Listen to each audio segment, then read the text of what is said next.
to be as loud as possible because it's important what we're gathered here today to do. And we need to be loud and we need to be heard.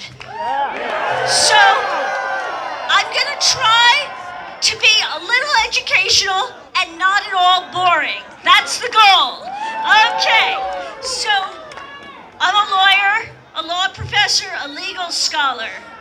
And what we are confronting in Donald Trump is a reign of lawlessness. Lawlessness. And his goal is executive branch tyranny, literally tyranny. In American legal history, tyranny is unchecked power exercised arbitrarily in the service of the ruler's whims. Sound like Donald? Yeah! And there is in a tyranny no popular sovereignty. That's what we're fighting for. We the people, not we the dictator or we the king. That's how our Constitution starts. We the people. We the people. We the people. We the people. We the people. We the people. We the people. We the people. We the people. Now, I'm going to very quickly list 5 ways in which Trump is trying to institute a tyranny in this country. First, he's trying to usurp Congress's role and its authority, mostly by interfering with funding that Congress has already approved. Our Constitution gives Congress the power of the purse, not the president. So, when there are federal funding freezes, when NIH funds are cut, when funds to the University of New Mexico are cut, that is a usurpation of Congress's role. We have an Attorney General in this state, Raul Torres, who is litigating those funding freezes. You want to know what you can do? Follow what Raul Torres is doing. Let his office know that you support his litigation efforts. Second, the next way in which Trump is trying to institute a tyranny is to ignore or defy the judiciary, mostly through repeated resistance to obeying judicial orders.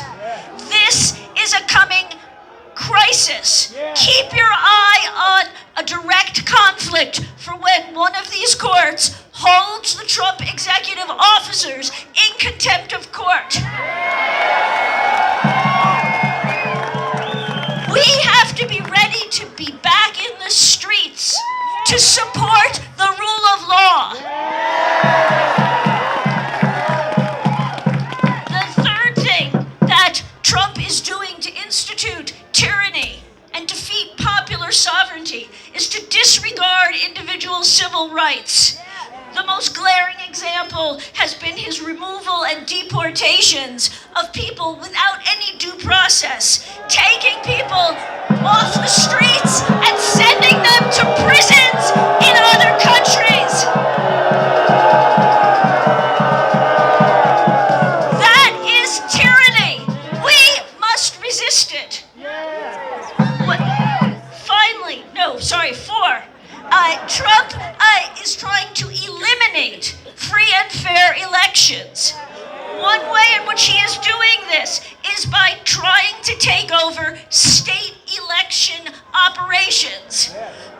Sign up to be a poll worker. Support New Mexico's Secretary of State, Maggie Toulouse.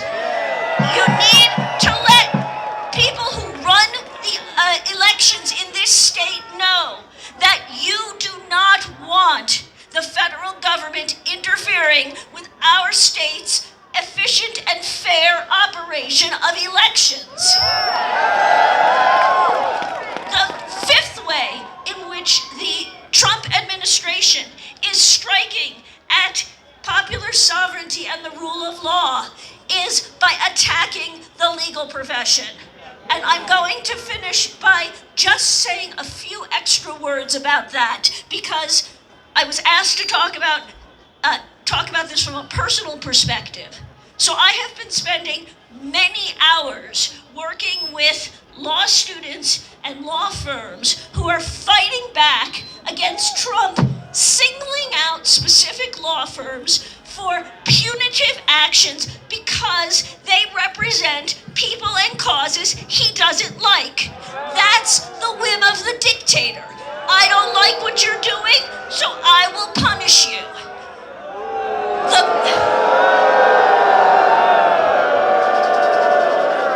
It is essential to the rule of law to have an independent bar. The bar does not serve the president. The lawyer serves his or her client. And every client and every person deserves independent, zealous representation, particularly when the might of the U.S. government is being brought to bear. So for deported immigrants, for people whose First Amendment rights are being trampled upon, for federal workers who are being fired unfairly and without process. The list is endless.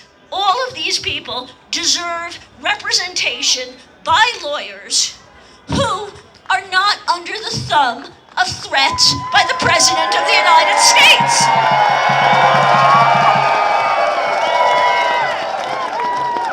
So I promised that I would try to be educational and not boring. Hence, I shall not carry on elaborating the exact way in which, that's what we say in the law. I will not carry on with talking about the exact way in which Trump is menacing the legal profession.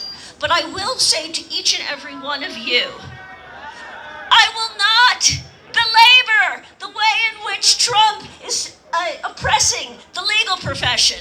But I will remind each and every one of you that you may be the next person to need an independent lawyer. And I will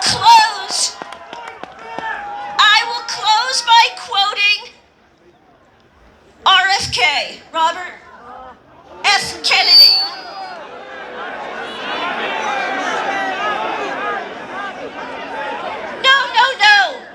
No, the original RFK. Guys, I'm definitely not quoting the crazy monster who's depriving people of legitimate health care and health research. No, I am quoting his uncle, who was the Attorney General of the United States, and who said, "The glory of justice and the majesty of law are created not just by the Constitution, nor by the courts, nor by the officers of the law, nor by the lawyers, but by the men and women who constitute our society, who are the protectors of the law as they are themselves protected by the law."